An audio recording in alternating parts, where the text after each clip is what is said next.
মতিয়া চৌধুরীর কাছ থেকে। তিনি বলেছিলেন শেখ মুজিবের চামড়া দিয়ে ডুগডুগি বাজাবো, হাড় দিয়ে তারপর ডুগডুগি আমরা বাজাবো। আমরা শুনেছিলাম জাসদের নেতাদের মুখে তারা এই জাতির পিতাকে তারা জুতার ফিতা বলেছিল। আমরা ইতিহাসের থেকে আমরা শিক্ষা নিয়েছি। আপনারা জানেন যে ইতিহাস বলে বাংলাদেশের স্বাধীন বাংলাদেশের সর্বপ্রথম গুম হয়েছিল কমরেড সিরাজ শিকদার। তাকে গুম করার পরে জাতীয় সংসদে শেখ মুজিব বলেছিলেন, কোথায় সিরাজ শিকদার?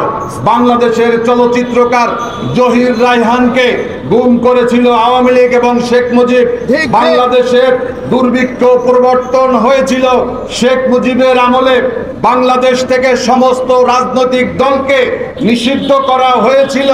মাত্র 13 মিনিটের সংসদে সেদিন 17টি রাজনৈতিক দলকে নিষিদ্ধ করা হয়েছিল। তার মধ্যে একটি দল ছিল বাংলাদেশ লেবার পার্টি, যার চেয়ারম্যানের দায়িত্বে আমি রয়েছি। আজকে আওয়ামী লীগের ইতিহাস হচ্ছে ঘৃণিত ইতিহাস। আওয়ামী লীগ হচ্ছে একটি কলঙ্কিত নাম। আওয়ামী লীগ হচ্ছে একটি অভিশপ্ত রাজনৈতিক দলের নাম, যার কারণে এই দলের প্রতিষ্ঠাতা হিসাবে শেখ মুজিবুর রহমান, তার ছবি বাংলাদেশের কোনো সরকারি দপ্তর তো দূরের কথা, কোনো মুদি দোকানেও থাকার কোনো সুযোগ নেই। শেখ হাসিনা তার বাপকে এদেশের জনগণের বাপ বানানোর জন্য প্রত্যেকটা অফিসে তারা ছবি লটকিয়েছে। বাংলাদেশের সংবিধানকে, আপনারা যারা এই সংবিধান সম্পর্কে অবগত, আপনারা দেখেছেন সংবিধানের শুরু থেকে শেষ পর্যন্ত মনে হয় যেন এই মুজিব কন্যা এবং মুজিব পরিবারের বন্দনায় ভরা ছিল। এটা একটা দেশের সংবিধান হতে পারে না, এটা একটা দলীয় সংবিধানও হতে পারে না। আমার বিশ্বাস এটা আওয়ামী লীগের সংবিধান হওয়ার যোগ্যতা রাখে না। তাই আমরা বলতে চাই এই সংবিধান এটা ঘৃণিত সংবিধান। এই সংবিধানকে পরিবর্তনের জন্য আমরা দীর্ঘ 17টি বছর গণতান্ত্রিক যে আন্দোলন করেছি, যার ধারাবাহিকতায় বিগত 5ই আগস্ট ছাত্র জনতার বিপ্লব হয়েছে।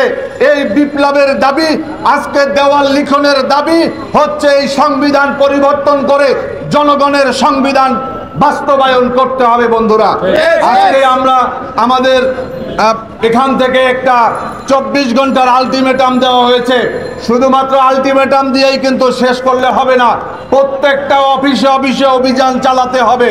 শেখ মুজিবের কোনো ছবি কোনো অফিস আদালতে থাকতে পারবে না। শেখ হাসিনা বাংলাদেশ থেকে পালিয়ে গিয়েছে, তার পিতার ছবি মাথায় নিয়ে এখনো যারা অফিস করছেন তাদেরকে বলতে চাই, আপনারা কিন্তু আওয়ামী দোসরে পরিণত হবেন। সংগ্রামী বন্ধুরা আমার, আমি আর একটি কথা বলে শেষ করব। আপনারা দেখেছেন এই ডক্টর মোহাম্মদ ইউনূস, যিনি এদেশের গণমানুষের কাঙ্ক্ষিত বিপ্লবের ফসল হিসাবে যিনি আজকে ক্ষমতা গ্রহণ করেছেন, তাকে বলতে চাই, ছাত্র জনতার রক্তর পদ্মে আপনি ক্ষমতায় এসেছেন। ক্ষমতায় আসার পরে আপনি আপনার বন্ধু বান্ধবী ক্লাস ফ্রেন্ড আপনার এনজিও কর্মকর্তাদেরকে যেভাবে আপনারা পুনর্বাসন করেছেন, তাতে এটাকে বলা যায় এটা একটা এনজিও গ্রামে পরিণত হয়েছে। আজকে আমরা দেখেছি, আজকে সেই 26 জন উপদেষ্টার মধ্য দিয়ে 13 জনের বাড়ি হচ্ছে চট্টগ্রামে। আজকে এটাকে চট্টগ্রাম সমিতিও বললে অত্যুক্তি হবে না। আমরা আন্দোলন করেছিলাম এই গোপালগঞ্জে, সমস্ত পুলিশ কর্মকর্তার বাড়ি গোপালগঞ্জ, সমস্ত কর্মকর্তা আমলাদের বাড়ি গোপালগঞ্জ। সেখান থেকে গোপালগঞ্জ থেকে আজকে চট্টগ্রাম সমিতি করার জন্য আমার লেবার পার্টির নেতা আবু মিয়া, ছাত্র মিশন নেতা নাইম হাওলাদার সহ এদেশের হাজার হাজার ছাত্র জনতা তারা শাহাদত বরণ করে নাই।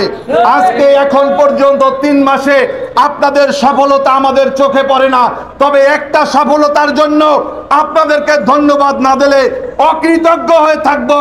এই জঙ্গিবাদী ছাত্রলীগকে নিষিদ্ধ করেছেন, এজন্য অবশ্যই আপনাদেরকে অভিনন্দন জানাই। আপনারা কয়েকটি কমিশন তৈরি করেছেন, এই কমিশন তৈরি করার জন্য আপনাদেরকে অভিনন্দন জানাই। কিন্তু এই যে আলী ইমাম মজুমদারের মতো একটা বানরের বাচ্চাকে শেখ হাসিনার সেই দোসর, সেই 11-এর প্রেতাত্মা, তাকে প্রধান উপদেষ্টার কার্যালয়ে বসিয়ে প্রত্যেকটা দপ্তরে দপ্তরে আওয়ামী লীগের যেভাবে পুনর্বাসন করা হচ্ছে, আমরা দেখলাম এই ফারুকীকে উপদেষ্টা করা হয়েছে। ফারুকী তিনি আল্লামা শফিকে তেতুল হুজুর আখ্যায়িত করেছেন।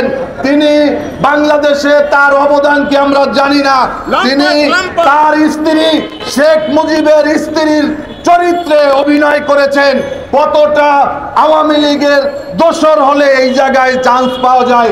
তাই বলবো অতি সত্বর ফারুকী থেকে শুরু করে আলী ইমাম মজুমদার, হাসান আরিফ, এরকম প্রায় আধা ডজনের বেশি আছে যাদের ব্যাপারে অনেক আপত্তি রয়েছে ছাত্র জনতার, তাদেরকে অবিলম্বে অপসারণ করে বিএনপি, জামাত ইসলামী, গণ অধিকার, লেবার পার্টি সহ রাজনৈতিক দলগুলোর সাথে পরামর্শ করে আপনারা উপদেষ্টা নিয়োগ দিন।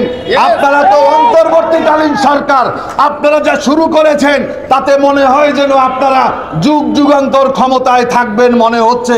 এত উপদেষ্টার দরকার নেই। ভোটার তালিকা প্রণয়ন করুন, নির্বাচন দিন। আর আজকে 3 মাস হয়েছে, 90 দিন হয়ে গিয়েছে। বাংলাদেশের দেশনায়ক তারেক রহমান এখনো কেন বাংলাদেশে আসেনি আমরা জানতে চাই। তারেক রহমানের নামে মিথ্যা মামলা কেন এখনো প্রত্যাহার হয়নি তা দেশের জনগণ আমরা জানতে চাই। অবিলম্বে তারেক রহমানকে বাংলাদেশে ফিরিয়ে আনতে হবে।